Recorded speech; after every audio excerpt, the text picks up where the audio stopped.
bitta qiz uchun mana shu donlarni nimasidan, etajdan o'zini xor qilib tashlab yuborgan bola. Afsuski vafot etgan. Video kecha va bugun juda ham ko'p tarqalib, juda ham ko'p odamning muhokamasiga sabab bo'ldi. Kecha video qilganimizdan keyin bu bolani haqiqiy akasi, haqiqiy o'rtoqlari, sinfdoshlari bizga aloqaga chiqishdi va aytishyaptiki, bu ma'lumotlar yolg'on tarqab ketib qolgan deyishdi. O'rtog'im, meni ukam hech qachon sevgi uchun o'zini tashamaydi. U qizlar bilan umuman gaplashmagan hayoti davomida.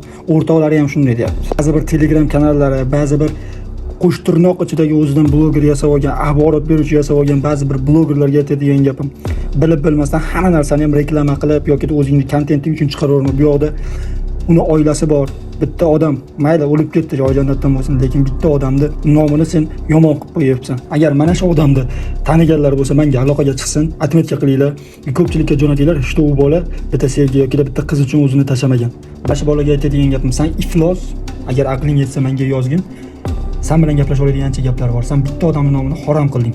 Ana shu imminni mana shu Telegram kanallarga, har xil blogerlarga tarqalib, shu ma'lumot tarqalishiga sen sababchisan, sen iflos sababchisan. Kuni kecha Termiz shahridagi Bog'shamol mahallasidagi ko'p qavatli xonadonlarning yuqori qavatdan o'zini tashlab o'z joniga qasd qilgan talaba yigitning o'limi holati bilan bog'liq holat ijtimoiy tarmoqlarda keng muhokama bo'lmoqda. Shu o'rinda aytib qoladiki, keng jamoatchilik vakillaridan va ijtimoiy tarmoq faollaridan rasmiy manbalarda olinmagan ma'lumotlar bo'yicha oldindan taxmin yoki gumonlar qilib keng jamoatchilikda chalg'itmaslik so'raladi.